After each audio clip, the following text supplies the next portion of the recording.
Lakini pole kwa ndugu zangu wa Kongomani ambao wanapitia majanga kule kwetu East ya Kongo. Tunazidi kusema tu pole.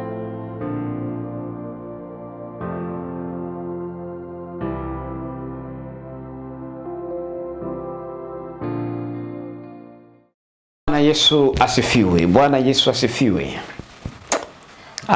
Si mwingine tena, mimi Joel nawalika katika kushare, kusubscribe, kulike na comment.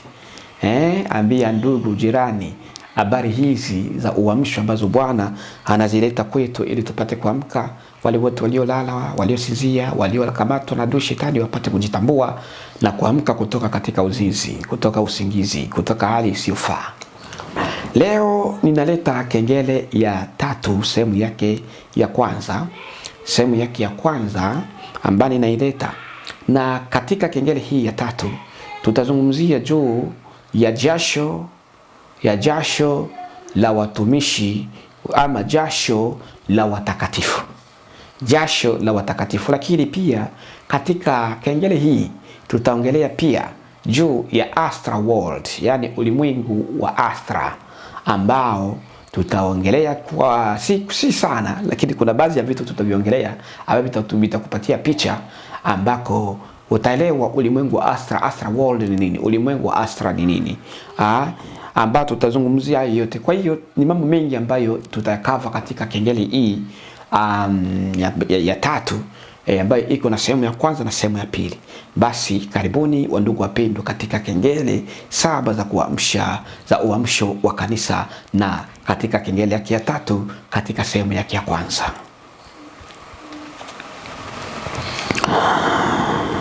Inasema nilianza kuona katika kengele hii ambayo sehemu ya kwanza kabisa inaongelea juu ya uamsho kabisa wa kanisa, lakini pia jasho la watakatifu, jinsi jasho la watakatifu linavyokuwa. Sasa katika kengele hii mwanzo wake kabisa nilianza kuona kitambaa cheupe. Hicho kitambaa cheupe na kikubwa, anaposema kitambaa cheupe usiangalie labda ni kidogo, ni kikubwa. Lakini nilipokuwa naona hicho kitambaa kilikuwa kinashikiliwa na watu 4. Hawa watu 4 kila mmoja alikuwa anashikilia pembe yake.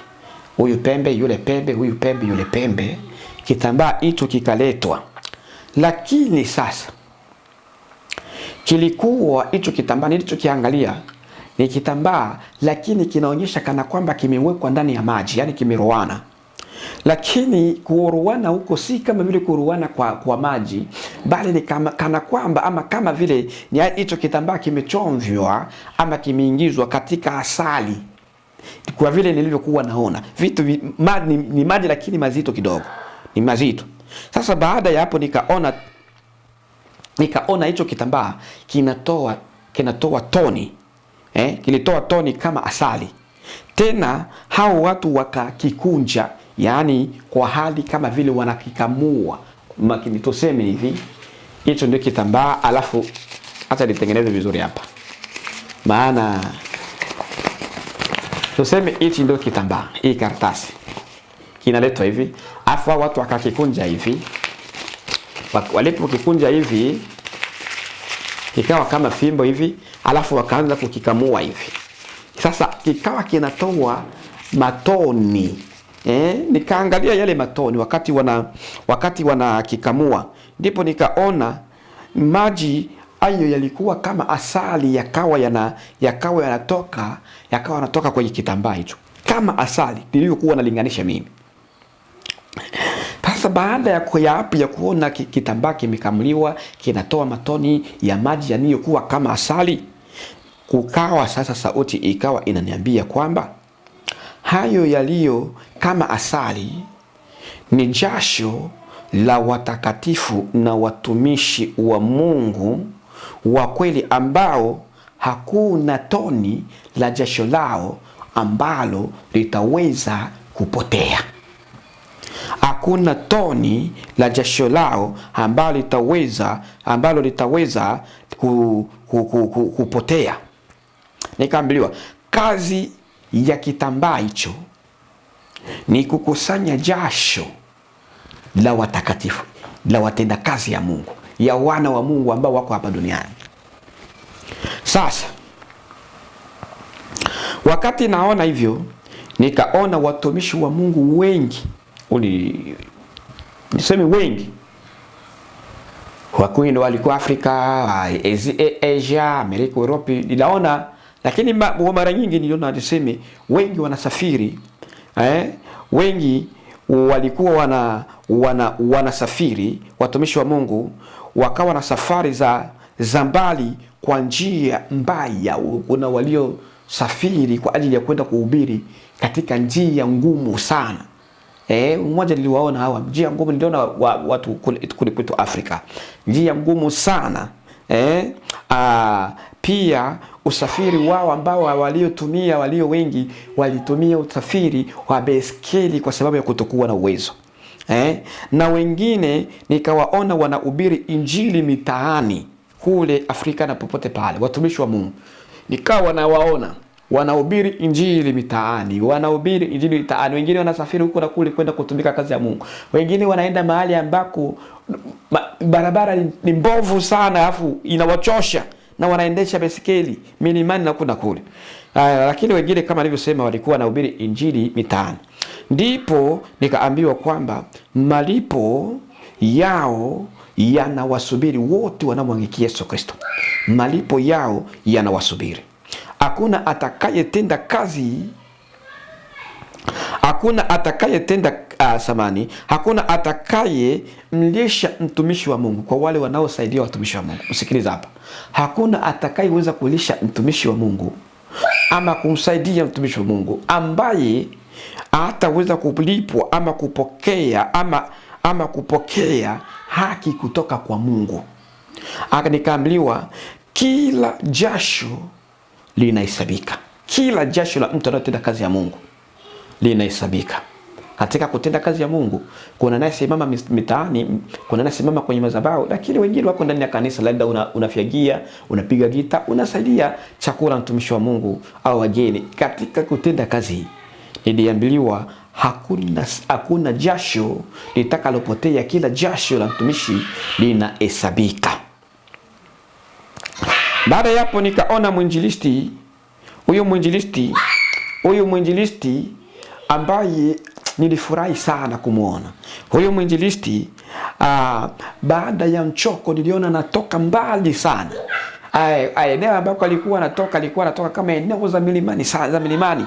Halafu kuna waka jua kali, anatoka kutangaza injili, ajala chakula. Akafika katika kutembea kwake akasikia kiu. Wakati aliposikia kiu, huyu mwinjilisti akaenda mahali fulani akagonga. Alipogonga katika nyumba ya mama mmoja aliyokuwa pale, alikuwa kama mama miaka 50 hivi.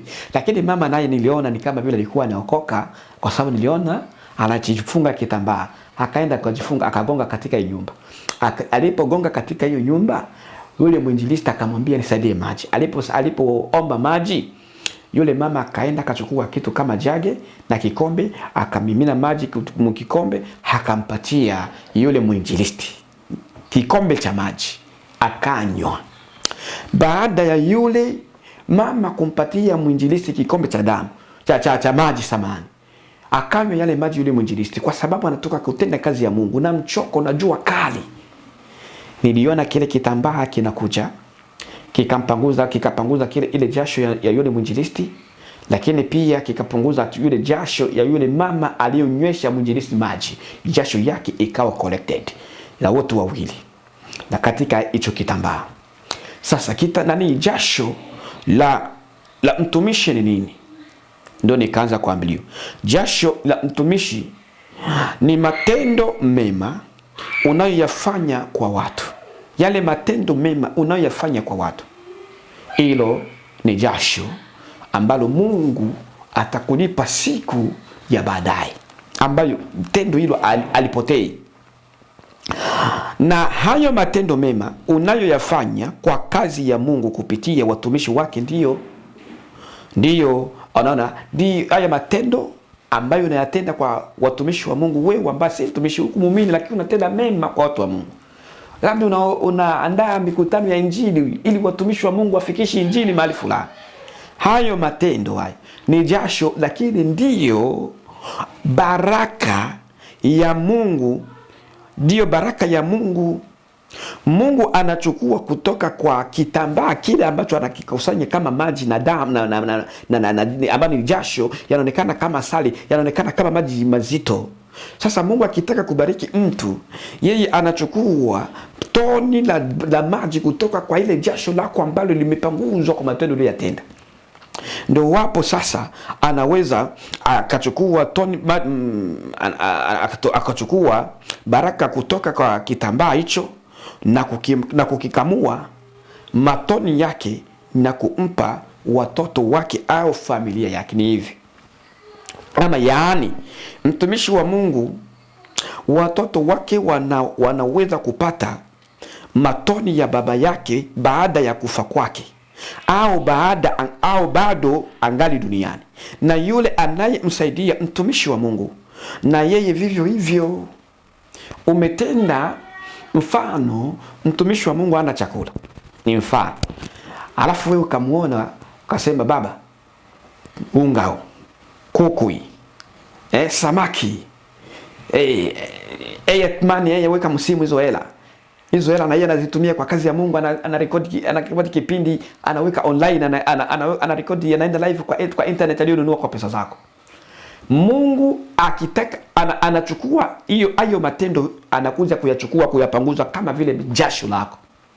Sasa akitaka kukubariki wewe ama kumbariki mtumishi wa Mungu, anaangalia kupitia kile kitambaa cha matendo cha jasho lako, ndo anakamua matoni, anachukua labda toni moja mawili, anapatia yule aliyetenda vizuri, akabarikiwa yeye, ama akayashusha yale matoni kwa familia. Sasa anaweza kafanya hiyo huyo mtu angali hai ama amekufa. Unaweza umekufa au kuyaona hizo baraka, lakini watoto wako ambao uliacha duniani, wajukuu wako wakabarikiwa kwa matendo uliyotendea Mungu leo. Sawa, Sasa mtumishi wa Mungu si wa kuabudiwa. Ndio nikaambiwa, mtumishi wa Mungu si wa kuabudiwa, maana ni mtendakazi, mtumwa na mfungwa wa Kristo. Sasa wakati mtumishi wa Mungu anafanya kazi juu ya kulipwa, huyu mtumishi hawezi kuingia mbingu. Mbingu si ya kwake. Anapofanya kazi kwa ajili ya sifa, hawezi kuingia wapi? Kuingia mbinguni, hawezi kuiona mbingu. Sasa inakuwaje mtu abarikiwe na mtumishi na Mungu?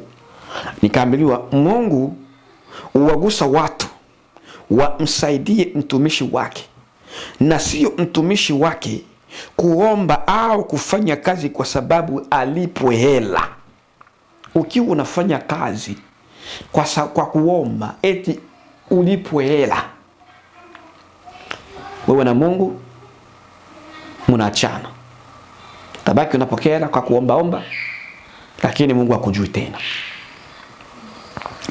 Mtumishi wa Mungu kazi yake ni kutenda kile ambacho ameambiliwa, ambacho Mungu amekuambia hicho ndicho au utakachokitenda, naye atapata thawabu kwa Mungu wake. Akiwa mtumishi wa namna hiyo wa kutenda tu, thawabu ipo, na sio kuwekeza akili kwa hela, kuomba hela, maombi ya hela, nabii ya hela, hiki cha hela. Hivyo ni vya bure. Tenda kazi ya Mungu kama alivyokuambia. Tabiria watu kama alivyokuambia. Ombea watu kama umepewa karama ya kuwaponya, ponya watu. Sio kujisifu, mimi fulani nilifanya hiki. Hivyo sivyo. Sawa, Na juu ya kutenda mema, malaika akaniuliza, na juu ya kutenda mema imeandikwaje katika kitabu cha Wagalatia 6:6 hadi mstari wake wa 10? Ndio malaika aliniuliza. Basi acha tusome kwanza hicho kitabu ambacho malaika alinipatia kabla ya kusonga mbele na mengine. Wagalatia 6:6-10 nasema hivi: mwanafunzi na amshirikishe mkufunzi wake katika mema yote. Nsidanganyike, Mungu waziakiwi, kwa kuwa chochote apandacho mtu ndicho atakachovuna. Maana yeye apandaye kwa mwili wake, katika mwili wake atavuna uharibifu, bali yeye apandaye kwa Roho, katika Roho atavuna uzima wa milele. Tena tusichoke katika kutenda mema, maana tutavuna kwa wakati wake, tusipozimia roho. Kwa hiyo kadiri tupatavyo nafasi, na tuwatendee watu wote mema, na hasa jamaa ya waaminio. Sikiliza hilo. Lakini si hapo tu, akaniletea andiko lingine, akaniambia hivi, akaniuliza swali lingine, akaniuliza hivi, imeandikwaje? Kipimo kile upimacho ndicho utakachopimiwa. Basi Mungu awajua walio wake katika kutenda mema. Mungu awajua walio wake katika kutenda mema. Akanipatia kitabu iki, Luka 6:38. Luka 6:38. Luka 6:38 anasema hivi, wapeni watu vitu, nanyi mtapewa. Kipimo cha kujaa na kushindiliwa na kusukwasukwa hata kumwagika, ndicho watu watakachowapa vifuani mwenu. Kwa kuwa kipimo kile mpimacho ndicho mtakachopimiwa. Amen. Unaona, hiyo ndio malaika ananiuliza baada ya kunionyesha na kuniambia yote katika kengele, akanifikisha katika kusoma aya maandiko kuja kudhibitisha zaidi. Lakini basi baraka za Mungu zimo katika watu wanaoinua wengine. Mungu amekupatia pesa si kwa sababu hizo pesa ziwe za kwako, bali hizo pesa ziwafikie wengine, ziwasaidie wengine, ziwainue wengine, wengine wapate majibu kwa sababu ya pesa zako. Mungu amekupatia elimu kwa sababu hiyo elimu wengine wale wasiosoma wapate kusomewa barua na wewe. Mungu anajua watu katika kutenda mema. Baraka ambazo Mungu anazokupatia, anakupatia kwa sababu wengine wapate majibu kupitia wewe.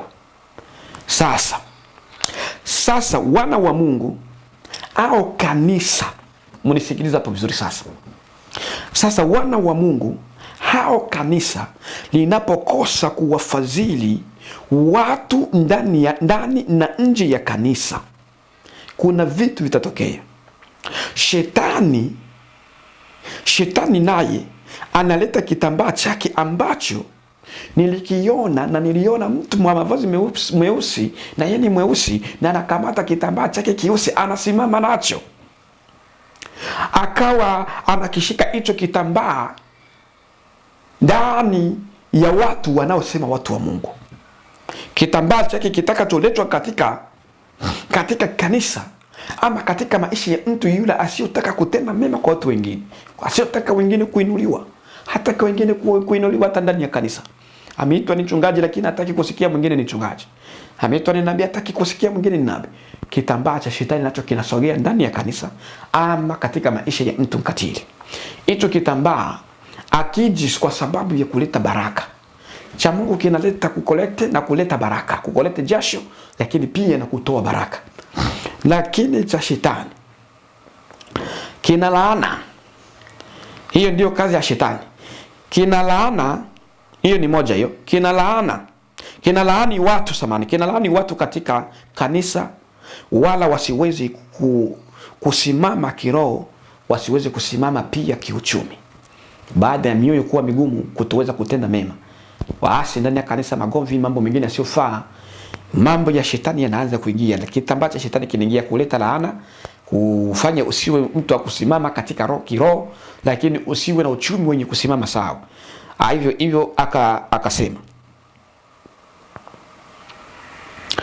Hivyo akasema shetani anafunga kila njia nazo tamani kuziendea kwa ajili ya mafanikio. Anaondoa upendo na kujaza chuki. 4, anajaza lawama.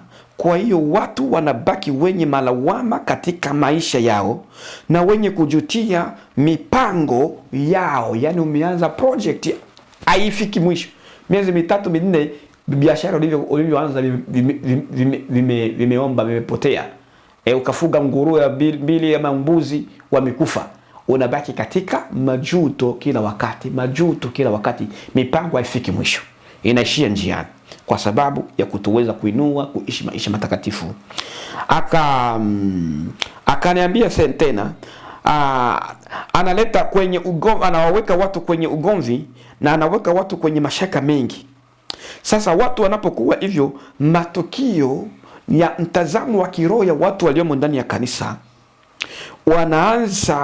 yanaanza kubadilika, yanaanza kuwa tofauti. Matukio ni yale ambayo yanatokea sasa, kwa sababu unakuwa katika kanisa hilo, upokei chochote. Kanisa limekuwa la chuki hivyo, alipokei chochote. Una matatizo yako uponi, una matatizo yako utabiriwe lolote, huku vile vile unaingia utoka kujua unaenda wapi. Baadaye unaanza kubadilika mtazamo wa kiroho. Kwa sasa unaanza kuwa na kiburi. Watu wanaanza kuwadharau wachungaji na walimu na manabii na mitume wa makanisa yao. Sasa wanabaki watu wasio amini watumishi wanaowaongoza. Mwishowe muumini anakata tamaa hata kwa mchungaji wake, kwa kiongozi anayemuongoza, kwa sababu haoni baraka katika maisha. Anaona ni mizigo kila wakati. Lakini si kosa la mchungaji, kosa ni la mtu binafsi asiyeweza kufungua kama tulivyoambiwa huko juu. Na kama mchungaji anakosa na yeye anafunga hivyo, na kanisa likiwa lote la watu kama hivyo, linakuwa ni kanisa la Mungu ambao shetani amelikamata na watu wamekuwa waasi. Sasa watu wanakuwa wakulialia. Sasa sikiliza hapa. Wao watu wanapoona na kukosa hizo baraka, wanaanza kuzunguka kwa makanisa ya uongo kutafuta kupata msaada kwa shetani. Na shetani uaminisha wao kwamba yeye ndo ana uwezo wa kuponya na kuwabariki. Kumbe ni mtego wa kuwanasa, mtego wa kunasa watu. Basi wana wa Mungu, iweni na upendo kama Baba Mungu alivyowapenda. Iweni na fadhili na kuombea na akuombaye mpe, na akukopaye mkopeshe, naye Baba atawabariki. Kitambaa cha shetani ni nini? Kitambaa cha shetani hakita kuacha tu, hakitakausha tu mambo ya kimwili, bali kitakausha pia na mambo ya rohoni. Na ndio maana watu wako ndani ya kanisa, lakini maskini wa kimwili, lakini pia maskini wa kiroho. Watu wanajifunga vitambaa, lakini wanasragu katika ulimwengu wa roho. Kwa sababu ya nini? Tabia na mienendo ya watu walio ndani ya kanisa haendani na ule kuabudu Yesu Kristo. Sasa hayo ndiyo tumeyaongelea katika sehemu hii ya pili. Basi tutakutana katika sehemu yake ya tatu. Bwana Yesu asifiwe. Bwana Yesu hapewe sifa. Haleluya. Si mwingine ni mimi Prophet Joel kutoka hapa kwetu Australia. Amani ya Bwana wetu Yesu Kristo iwe nanyi huko wapendwa. Nina imani Mungu atasaidia zaidi na ataweza kutuongoza katika yale yaliyobaki na tutaweza kuyamaliza. Asanteni.